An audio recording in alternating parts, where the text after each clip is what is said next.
Hello दोस्तों, कैसे हो आप सब। आपका आपके अपने YouTube channel learn with PhD में स्वागत है। और आज हम डिस्कस करने वाले हैं एक्सरसाइज 7.2 क्वेश्चन नंबर 1। तो दोस्तों, मैंने आपको पार्ट 1 में बताया था कि जो एक्सरसाइज 7.2 है वो पूरी की पूरी सेक्शन फार्मूला के रिलेटेड है। और हमारी सेक्शन फार्मूला क्या थी? सेक्शन फार्मूला थी m1x2 plus m2x1 by m1 plus m2। और इधर ये p x y उसके कोऑर्डिनेट्स, और ये m1y2 plus m2y1 by m1 plus m2। ये जो हमारी थी वो सेक्शन फॉर्मूला थी। अब हम आ जाते हैं क्वेश्चन 1 की तरफ। क्वेश्चन 1 क्या है? तो find the coordinates of the point which divides the join of -1 7 and 4 3 in the ratio 2:3। अब आपको क्वेश्चन में क्या दिया गया है वो आप पहले लिख दो। तो रेशियो दिया गया है 2:3। फिर क्या दिया गया है? -1 7 और दिया गया है 4 3। अब जैसे कि हमने आगे के वीडियोस में डिस्कस किया था, इनको नामकरण कर दो। इसका नामकरण कर दो। ये हो गया ए, हो गया ये हमारा, ये हो गया बी। अब रेशियो में दिया गया है 2:3, ए दिया गया है, बी दिया गया है। अब रेशियो की वैल्यू है तो ये 2 को ले लो m1 और ये 3 को ले लो m2। और ये ए जो है उसको ले लो x1 y1 और ये ले लो x2 y2। और सिंपल है, आप फॉर्मूला में सब्सटीट्यूट कर दो, आपको पी एक्स वाई के कोऑर्डिनेट्स की आपको वैल्यू मिल जाएगी। क्वेश्चन में आपको क्या फाइंड करना है को बोला है? कोऑर्डिनेट्स फाइंड करने को बोले हैं। तो कोऑर्डिनेट्स फाइंड करने हैं तो आपको ये पी एक्स वाई फाइंड करना है। मतलब रेशियो दिया गया है, रेशियो लिख दो, रेशियो की वैल्यू पुटअप कर दो, x1 x2 और y1 y2 की वैल्यू पुटअप कर दो। तो चलो करते हैं। पी एक्स वाई फाइंड करना है, ये लिख दो, फॉर्मूला लिख दो m2x1 by m1 plus m2। अब ये ले लो m1y2 plus m2y1 by m1 plus m2।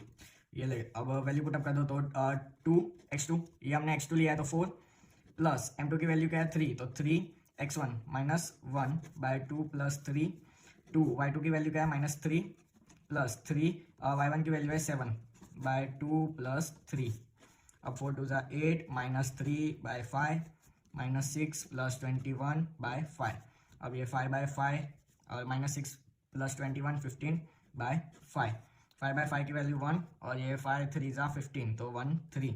तो हमें पी एक्स वाई की वैल्यू मिल गई 1 और 3। तो ये हो गया एक्स कोऑर्डिनेट और ये हो गया वाई कोऑर्डिनेट। तो क्वेश्चन नंबर 2 क्या है? Find the coordinates of the points of trisection of the line segment joining 4 -1 and -2 -3। अब हमको दिया गया है दो पॉइंट्स दिए गए हैं, एक है -4 -1 और एक है -2 -3। अब हमको क्वेश्चन में क्या दिया गया है कि हमको कोऑर्डिनेट्स फाइंड करने हैं। किसके कोऑर्डिनेट्स फाइंड करना है? Trisection of the points of trisection of the line segment joining 4 -1 and -2 -3। तो दोस्तों आपको क्वेश्चन समझना पड़ेगा। क्वेश्चन में क्या है कि ये दो जो पॉइंट है इनको पहले नामकरण कर दो। इसको ले लो ए, इसको ले लो बी। अब ये दो पॉइंट की जो लाइन सेगमेंट है तो लाइन सेगमेंट बना दो। अरे ये इन दोनों की लाइन सेगमेंट बना दी हमने, ए बी। अब ये ए बी को ट्राइसेक्शन, अब क्वेश्चन में वर्ड दिया गया है ट्राइसेक्शन। तो दोस्तों ट्राइसेक्शन का मतलब क्या होगा? 9th में हमने दो वर्ड्स देखे थे, बाइसेक्ट और ट्राइसेक्ट। बाइसेक्ट का मतलब क्या होता है? Divides into 2 equal parts. ठीक है दोस्तों। और ट्राइसेक्ट का मतलब होता है डिवाइड इनटू 3 इक्वल पार्ट्स। तो इधर ट्राइसेक्शन का भी वही मतलब होता है कि ऐसे पॉइंट्स के हमें कोऑर्डिनेट्स फाइंड करने हैं जो ए बी को 3 इक्वल हिस्सों में डिवाइड करे। कितने हिस्सों में? 3 इक्वल हिस्सों में। तो अब 3 इक्वल हिस्सों में डिवाइड करेगा तो उसके पॉइंट्स तो 2 ही होंगे। समझ रहे हो? ये देखो, अब ये 1 2 और ये 3, तो इसके पॉइंट्स कितने हुए? ये 2 ही हुए। तो हमें दो पॉइंट्स के कोऑर्डिनेट्स फाइंड करने हैं जो ये ए बी को 3 इक्वल पार्ट्स में डिवाइड करे। समझ रहे हो दोस्तों? ट्राइसेक्शन का मतलब होता है डिवाइड्स इनटू 3 इक्वल पार्ट्स। आपको एक क्लियर फंडा माइंड में रखना है कि अगर ट्राइसेक्शन आएगा तो हमें 2 पॉइंट्स फाइंड करने हैं, और अगर 4 इक्वल पार्ट्स, अगर 4 पार्ट्स का आता है तो हमें 3 पॉइंट्स फाइंड करना है। समझ रहे हो? तो ये हमको ये 2 पॉइंट्स फाइंड करने हैं। अब ये 2 पॉइंट्स फाइंड करने हैं तो इनको नाम तो देना पड़ेगा। इनका नामकरण कर दो। इसको ले लो P, इसको ले लो Q। अब इसका A के हमें कोऑर्डिनेट्स दिए हैं 4 -1 और B के दिए गए हैं -2 -3। अब इसको फाइंड कैसे करेंगे? तो आपको एज्यूम करना है कि ये जो P है वो AB को 1:2 के रेशियो में डिवाइड करेगा। कैसे 1:2 के रेशियो में? तो समझो ये जो तीनों के तीनों हिस्से हैं वो इक्वल है। AP पी क्यू और क्यू बी, ये तीनों के तीनों जो हिस्से हैं वो इक्वल है। ये मैं अपना घर का नहीं ला रहा हूँ, ये क्वेश्चन में दिया गया है। क्या दिया गया है कि एपी पी क्यू और क्यू बी जो है वो तीनों के तीनों इक्वल है। तो अगर मैं इसको 1 ले लूँ तो ये 1 + 1 2 हो जाएगा। समझ रहे हो? ये पी बी जो होगा 1 + 1 2 हो जाएगा। तो जो आप ऐसा समझ लो, एज्यूम कर लो कि जो पी है वो ए बी को 1:2 के रेशियो में डिवाइड कर रहा है। तो सेक्शन फॉर्मूला में अगर हम m1 m2 की वैल्यू 1:2 है, अगर ये रेशियो 1:2 है तो m1 m2 में 1 2 रख देंगे और x2 x1। तो ये ए जो है वो हमारा x1 y1 है, ये b जो है हमारा x2y2 है, x2y2 हो जाएगा, उसकी वैल्यू सब्स्टिट्यूट कर देंगे तो हमें p, ये वाला जो p है उसकी वैल्यू मिल जाएगी। अब p मिल जाएगी तो फिर अगर हम q फाइंड करेंगे तो वो भी मिल जाएगा। कैसे मिल जाएगा, अगर हम ऐसा मान लें कि ये जो q है वो ab को 1:2, कैसे 1:2, ये इधर का 1 और इधर का 2 1:2 के रेशियो में डिवाइड कर रहा है, तो उसके भी कोऑर्डिनेट्स हमें मिल जाएंगे। तो शुरू करते हैं।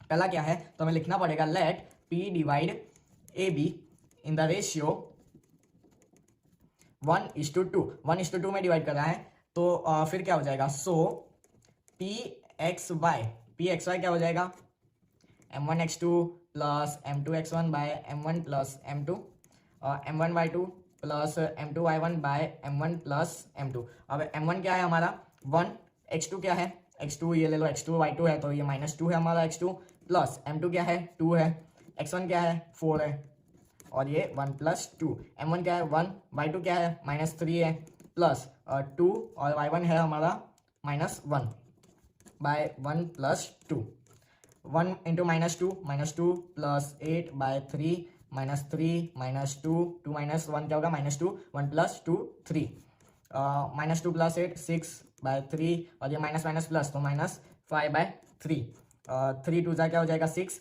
तो 2 और ये -5 3, तो हमें p के जो है कोऑर्डिनेट्स वो मिल गए। क्या मिल गए, p के कोऑर्डिनेट्स मिल गए। अब देखो p के कोऑर्डिनेट्स मिल गए तो अब q के कोऑर्डिनेट्स फाइंड करने के लिए हमारे पास दो मेथड है। कौन सी दो मेथड है, तो ये देखो ये हमारी लाइन है a b p q, अब हमें p मिल गया, a है b है। अब हम ऐसा भी कर सकते हैं कि अगर ये p जो है वो pb हम ये pb लाइन ले सकते हैं और ये q को मिड पॉइंट बना के इन दो q फाइंड कर सकते हैं। p की वैल्यू हमारे पास ये भी है तो हम इसको फाइंड कर सकते हैं। और अगर हमें ऐसा ना करना हो तो हमने जो p को फाइंड करने के लिए जैसा किया था, इसको 3 हिस्सों में डिवाइड कर लिया था इक्वल, और ये p को 1 और ये 2 ले लेंगे, AP और PQ को 1 1 तो 2, तो हम ऐसा लिखेंगे कि Q जो है वो AB को 1:2 के जो हमारा रेशियो है उसमें डिवाइड कर रहा है, समझ रहे हो, 2:1, ये 2 और ये 1, तो हमें लिखना पड़ेगा let Q divide AB in the ratio 2:1। अब 2:1 में डिवाइड कर रहा है तो ये M1 हमारा हो जाएगा 2 और M2 हो जाएगा 1। तो फाइंड करते हैं Q एक्स वाई की वैल्यू, तो m1x2 plus m2x1 by m1 plus m2, m1y2 plus m2y1 by m1 plus m2।